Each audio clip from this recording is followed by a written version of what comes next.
तो आज उस वंशावली की चर्चा करेंगे क्योंकि आज बहुत ही महत्वपूर्ण दिन है। आज है श्रीवास पंडित का तिरोभाव दिवस। हम रोज उनका नाम लेते हैं। श्री कृष्ण चैतन्य प्रभु नित्यानंद, श्री अद्वैत गदाधर श्रीवास आदि गौर भक्त गणों में श्रेष्ठ, भक्तेर गण जत श्रीवास प्रधान, ता सवार चरण रेणु अमर प्रसाद। तो ऐसे श्रीवास ठाकुर हैं जो सभी भक्त गणों में प्रधान हैं। श्रीवास ठाकुर चैतन्य महाप्रभु के वरिष्ठ थे आयु में, और महाप्रभु के अवतार के पहले ही वो इस धराधाम पर आ गए थे। आप सभी जानते हैं वो किसके अवतार थे।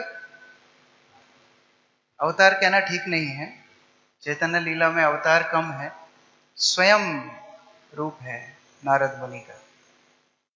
नारद मुनि अपने पूर्ण स्वरूप में श्रीवास ठाकुर के रूप में लीला करते हैं।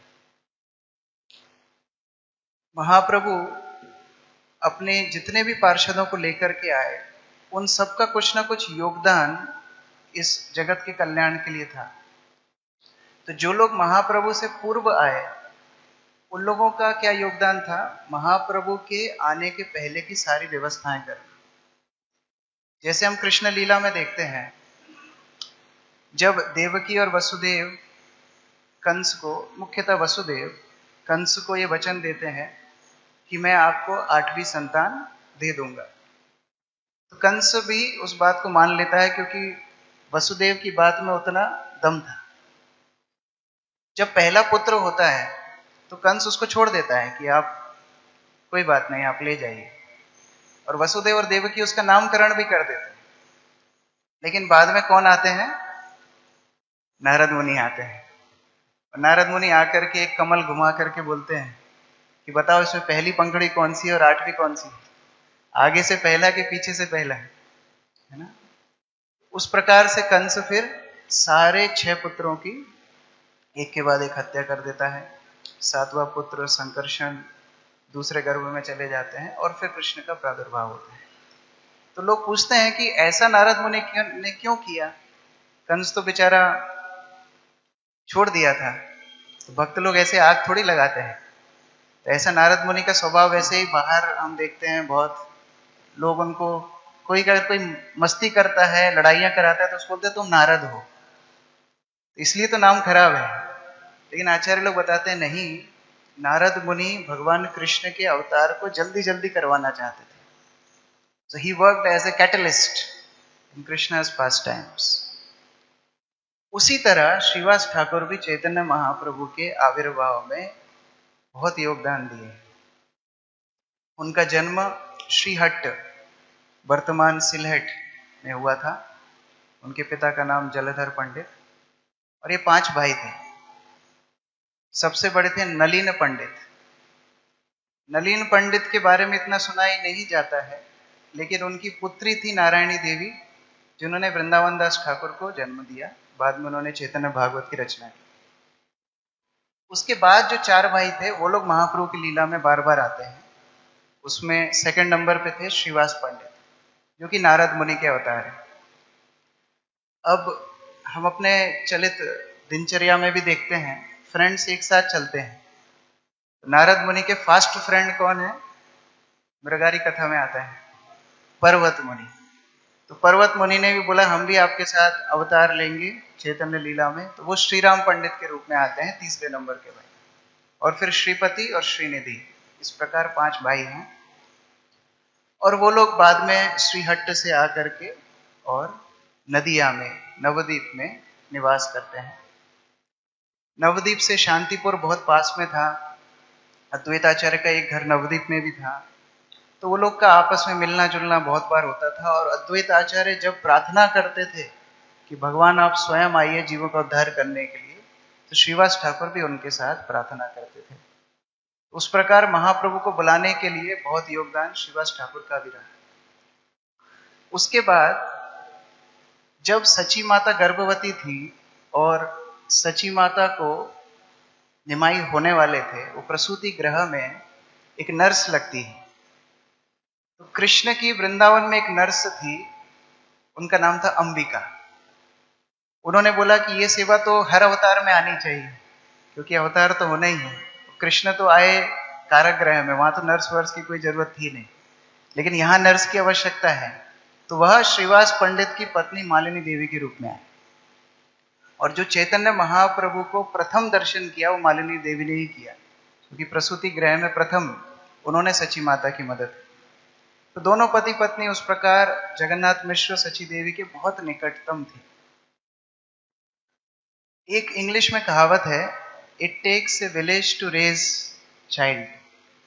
पूरे विलेज का, पूरे ग्राम का योगदान लगता है किसी एक बालक की परवरिश करने में, केवल माता पिता की नहीं। तो जगन्नाथ मिश्र सची देवी भी अपने आप को ऐसा समझते थे कि अगर हमें कोई मदद मिल जाए तो हम निमाई को अच्छी शिक्षा, अच्छा प्रशिक्षण दे सकते हैं। तो उनको एक ही व्यक्ति समझ में आया, वो थे श्रीवास पंडित। अब निमाई, जैसा आप जानते हैं, बचपन में बड़े नटखट थे, बड़े चपल स्वभाव के थे। स्कूल का बोल के जाते थे, और फिर गंगा में जा कर के कोई गायत्री कर रहा है तो उसके पैर खींच के गिरा देना, और कोई स्नान कर रहा है तो उसके आगे निकल के ऐसे करके पानी उछाल देना, और इस तरह अलग अलग लीलाएं वो करते थे। और जब घर लौटने की बारी आती थी तो कुछ इंक अपने कपड़ों पे लगा लेते थे, ये बताने के लिए कि मैं तो बहुत पढ़ रहा था, नहीं तो इंक कैसे लगती, ज्यादा कोई पढ़ता है तो उसके हाथ पैर सब में इंक लग जाती है, तो ऐसा बताते थे। अब जगन्नाथ मिश्र को सभी लोग आकर के शिकायतें करते थे, लेकिन उनका एक डर था कि छोटे बच्चे को ज्यादा डांटने से भी वो और दूर चला जाता है। तो जगन्नाथ मिश्र बड़ा प्रेम करते थे, लेकिन उन्होंने श्रीवास पंडित को बोल रखा था, तुम निमाई को थोड़ा समझाया करो। तो ये एक मतलब सिम्बायोसिस, एक डीड थी दोनों के बीच में। जगन्नाथ मिश्र प्यार देंगे और श्रीवास ठाकुर थोड़ा सा उनको समझाएंगे कि ऐसी शरारतें नहीं करना चाहिए। तो बचपन से निमाई की देख रेख में श्रीवास पंडित का योगदान था। बाद में चल के जब निमाई एक विद्वान बन गए और तार्किक लीला कर रहे थे, सभी लोग उनसे परेशान थे। पहले किसी को पकड़ते बोलते थे ये दिन नहीं है, ये रात है, उसको प्रूफ करते थे, तो लोग मान जाते थे, चल ठीक है ये रात है। बोले नहीं नहीं, ये रात कैसे मान लिया आपने, ये तो दिन ही है। फिर दोबारा से दिन प्रूफ कर देते थे। फिर वो लोग बोलते थे हम तो पहले ही बोल रहे थे ये दिन है। बोले नहीं नहीं, ये तो रात है। फिर रात प्रूफ कर देते थे। तो इस प्रकार जब करते थे तो सभी लोग उनसे चिढ़ने लगे थे, अरे ये हमेशा ही तर्क करता रहता है। मुख्यतः जो वैष्णव थे वो लोग बड़े परेशान थे, तो दूर से निमाई को देखते तो रास्ता बदल के चले जाते थे। एक दिन श्रीवास पंडित दूर से जाने का प्रयास कर रहे थे, लेकिन अभी एकदम सामने निमाई आ ही गए, तो अब रास्ता एकदम बदल भी नहीं सकते। तो निमाई को बोलते हैं, निमाई ये विद्या का अर्थ क्या है? सेई से विद्यार फल जानियो निश्चय। आपकी विद्या का वास्तविक फल क्या है? कृष्ण भक्ति से सब कुछ होता है। कृष्ण भक्ति यदि आपके अंदर नहीं है, भक्ति के पुत्र हैं ज्ञान और वैराग्य, आप ज्ञान को इतना पकड़ के चल रहे हैं। तो चैतन्य महाप्रभु बोलते हैं, आज मुझे आपकी कृपा मिल गई, आपकी कृपा से मैं एक दिन अच्छा भक्त बन के बताऊंगा। तो श्रीवास पंडित को उस प्रकार से सम्मान चैतन्य महाप्रभु देते थे। बाद में जगन्नाथ मिश्र का देहांत हो गया और चैतन्य महाप्रभु श्राद्ध दान करने के लिए गया गए।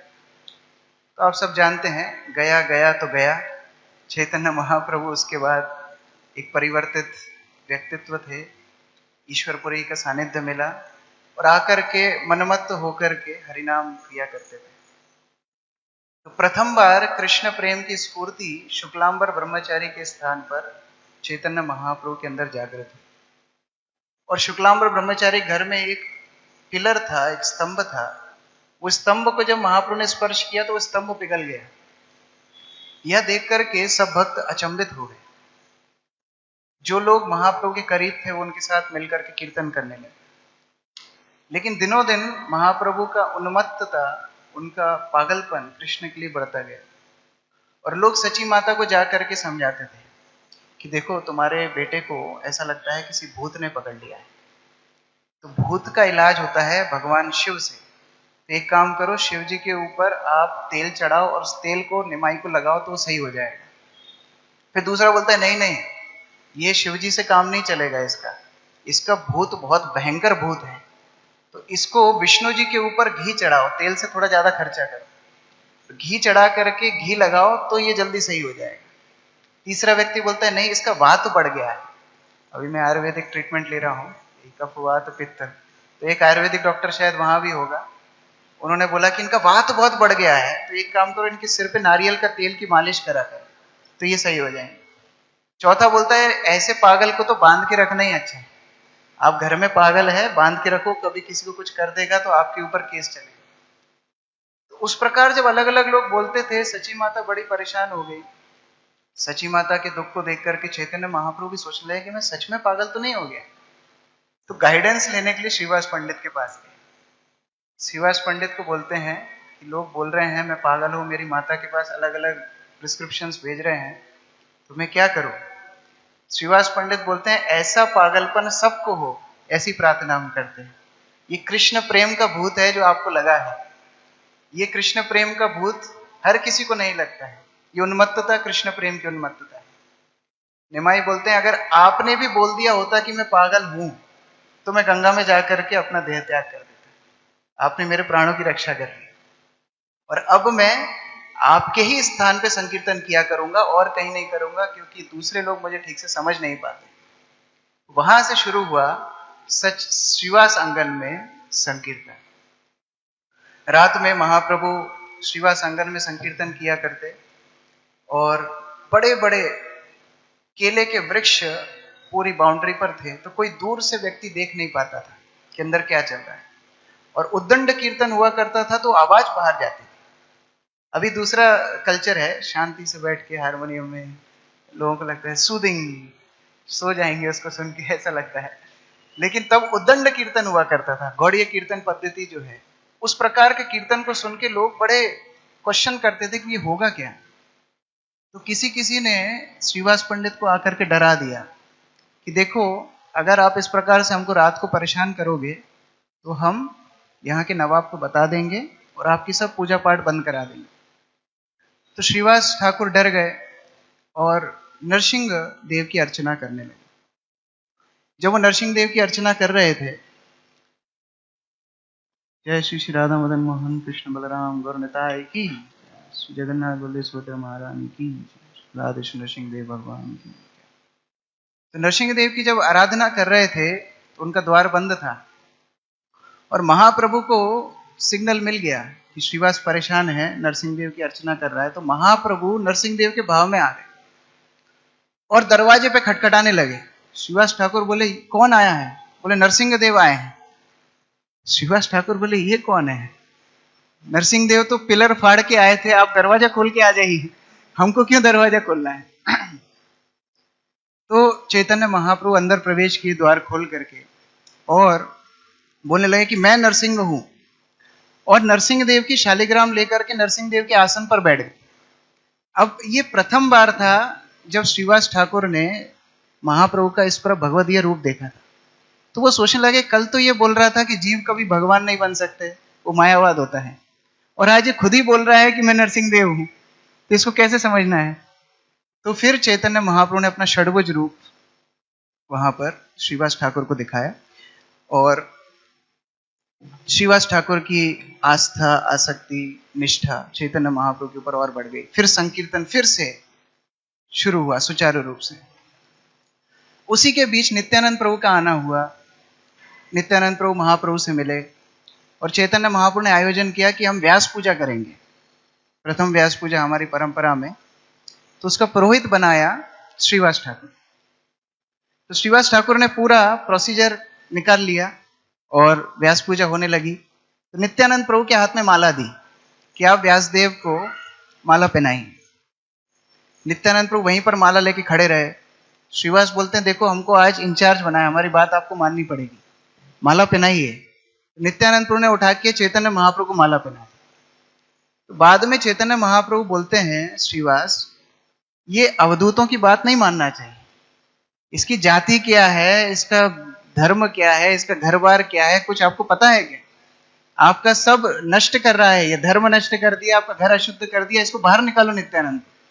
तो श्रीवास ठाकुर बोलते हैं बहुत सुंदर, बोलते हैं मदिरा यवनी यदि नित्यानंद धरे, यदि एक हाथ में है नित्यानंद प्रभु के शराब हो और एक हाथ में उनकी स्त्री हो, कोई भी स्त्री यवनी को पकड़ के रखे, तो भी जति प्राण धन यदि मोरा नाश करे, मेरी जाति, मेरे प्राण, मेरा धर्म सब कुछ भी नष्ट कर दे नित्यानंद प्रभु, तथापि मोहर चित्त नहीं अन्यथा, सत्य सत्य तुम्हारा कहिलू न कथा।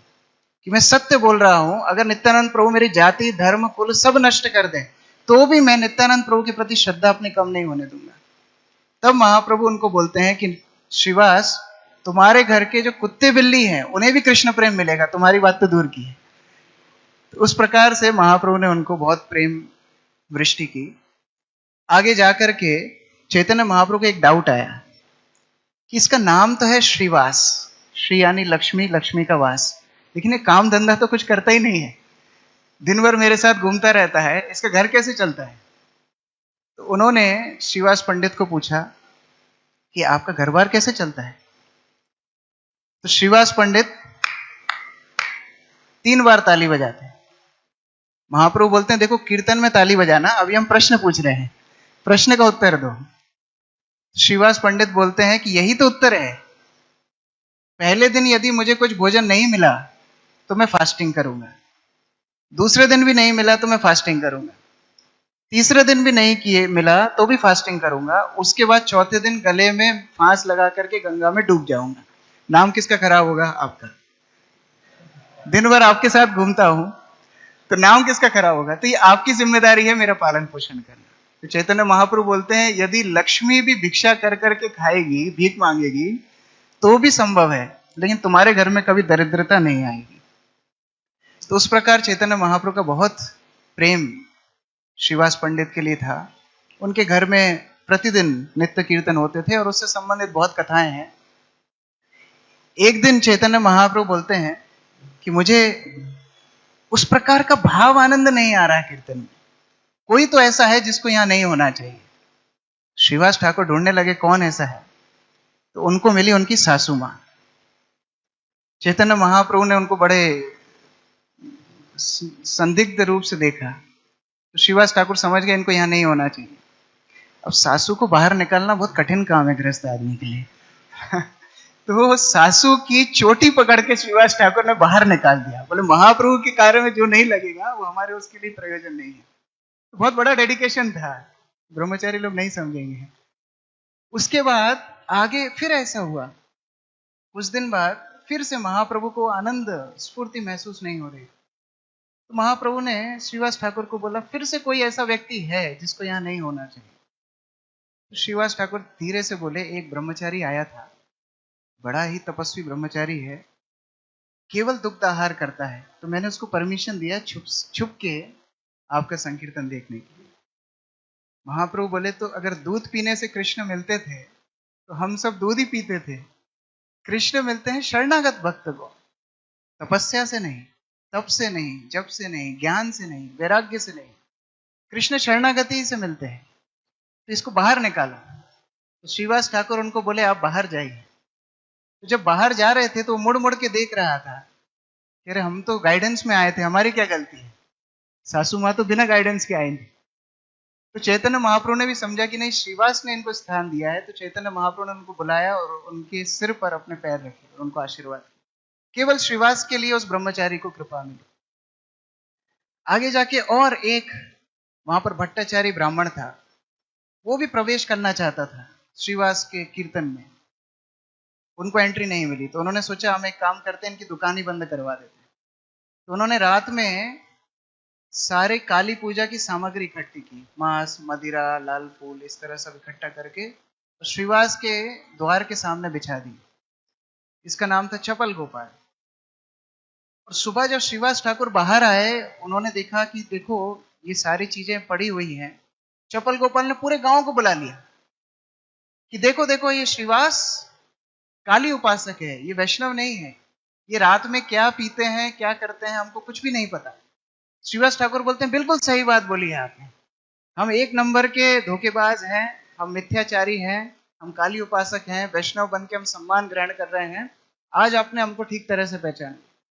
कितनी बड़ी विनम्रता चाहिए आप गलत हो तब गलती स्वीकार करना मुश्किल हो जाता है, आप जब गलत नहीं है तब गलती स्वीकार करना और भी कठिन है। श्रीवास ठाकुर उस प्रकार से विनम्रता दिखाए। 3 दिन बाद चपल गोपाल को कोढ़ हो गया। बाद में कुछ दिन बाद चैतन्य महाप्रभु जब गंगा स्नान के लिए जा रहे थे, चपल गोपाल मिले। अब महाप्रभु का व्यक्तित्व था महावदन्य, कृपा, करुणा। लेकिन जब चपल गोपाल उनसे प्रार्थना करते हैं कि मैं बहुत ज्यादा कष्ट में हूं, मुझे कुष्ठ रोग ने पूरा ग्रसित कर लिया है, आप मुझ पे कृपा कीजिए। वो जब मैंने पहली बार चैतन्य चरितामृत में पढ़ा था तो डर लग गया था पढ़ के। महाप्रभु उनको बोलते हैं, तू ही कह के संबोधित करते हैं पहली बार, तो तू, तुमने इस प्रकार मेरे भक्त का अपराध किया है, करोड़ों करोड़ों जन्म रौरव नरक में मैं तुमको यातना दूंगा। इस प्रकार चैतन्य महाप्रभु के मुख से बात बहुत, मतलब नरसिंह देव ऐसी बात कहें तो ठीक है, चलता है, लेकिन चैतन्य महाप्रभु के मुख से बात इस प्रकार निकली, उससे पता पड़ता है उनका श्रीवास ठाकुर के प्रति कितना प्रेम था कि आपने श्रीवास को अपमान किया है, मैं आपको कभी भी क्षमा नहीं कर सकता। तो उसी प्रकार आगे जब संकीर्तन चलता रहा तो ब्राह्मणों को अभी बहुत खलबली अंदर से हो गई, क्योंकि उस समय आया था चातुर्मास। चातुर्मास के समय ये लोग कीर्तन करते थे तो इनको लगता था या तो इनको भोजन नहीं मिल रहा है, चातुर्मास का व्रत पालन कर रहे होंगे, भूख लगती होगी तो रात में चिल्लाते होंगे। कुछ को लगा कि नहीं, इनको वैदिक धर्म ही नहीं पता, जब कोई सोता है तो उसको उठाना नहीं चाहिए।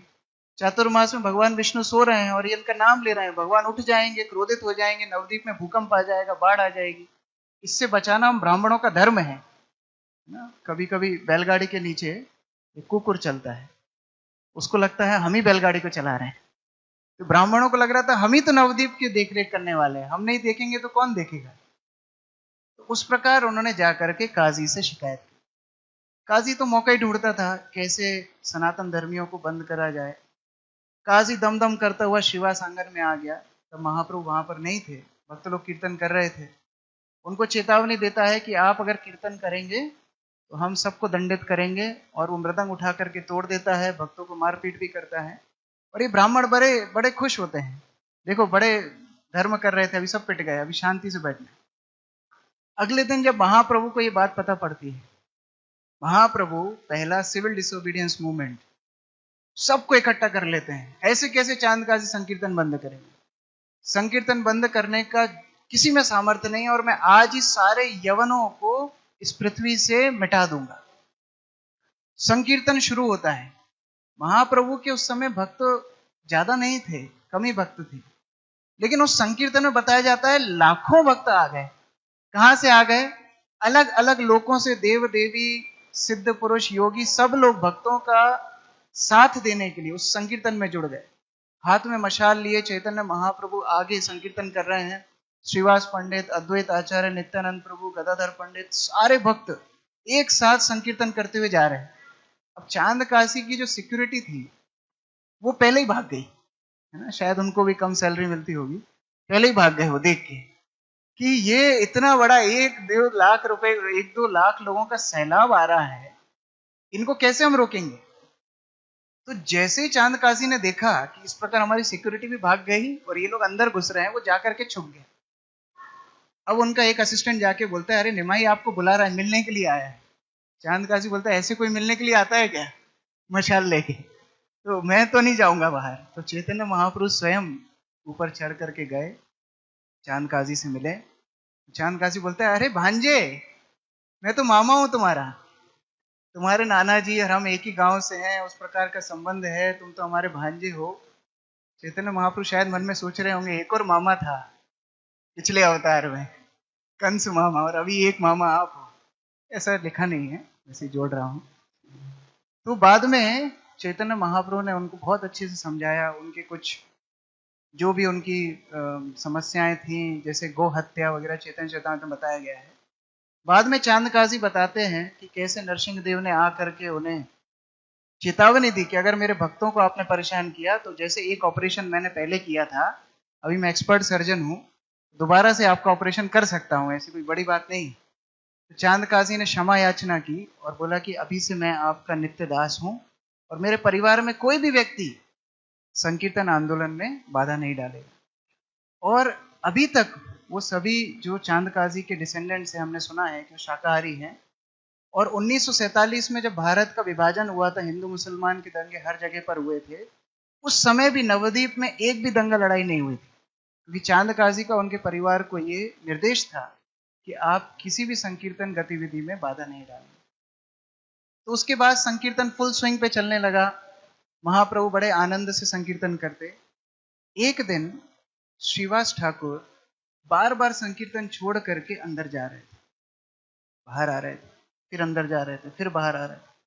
तो महाप्रभु ने उनको पूछा कि श्रीवास, कोई समस्या है? श्रीवास बोले, नहीं, कोई समस्या नहीं है, आप संकीर्तन कीजिए।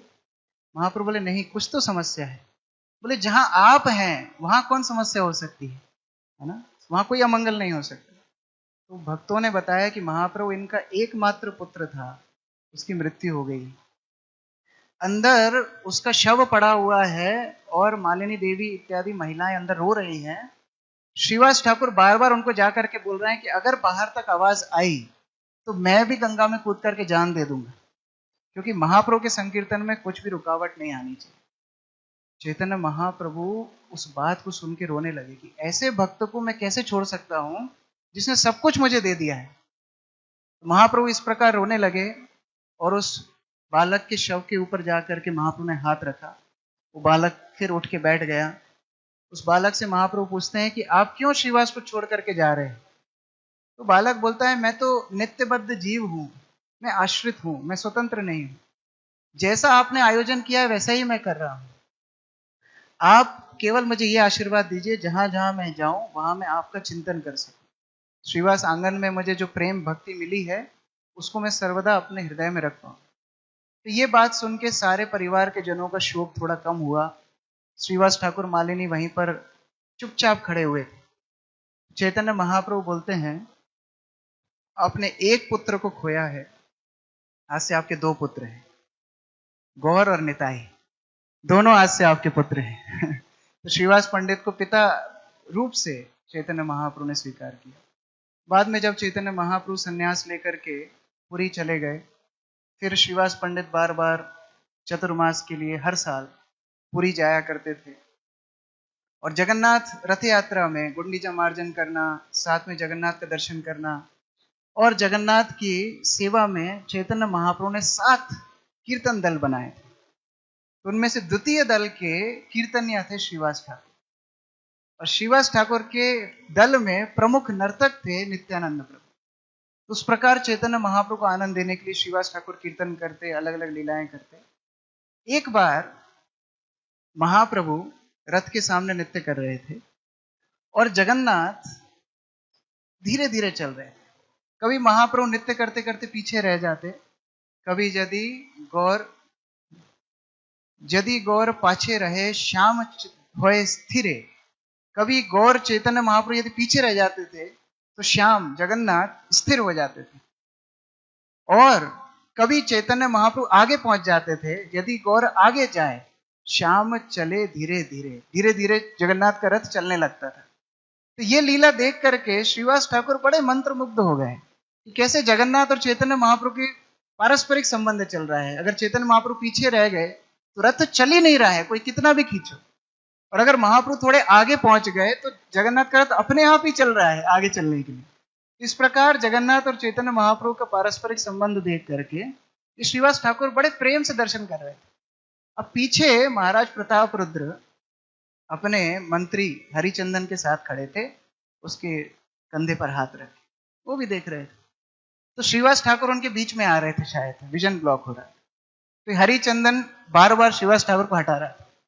अब एक दो बार तो ठीक है, ज्यादा बार जब हुआ श्रीवास ठाकुर पीछे पलटे और एक कस के थप्पड़ दिया हरिचंदन, 5 उंगली गाल पे छप गई।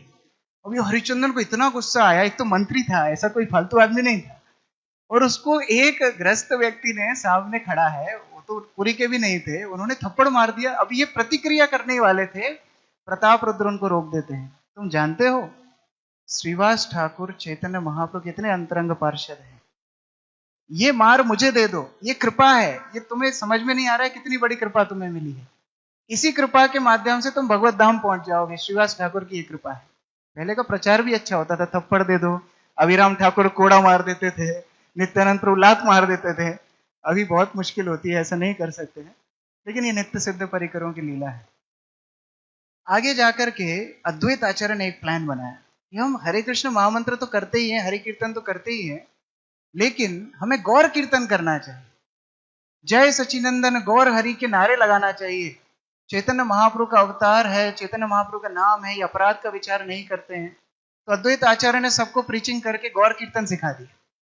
अब सभी गौर कीर्तन करते करते चैतन्य महाप्रभु के गंभीरा की तरफ बढ़ने लगे।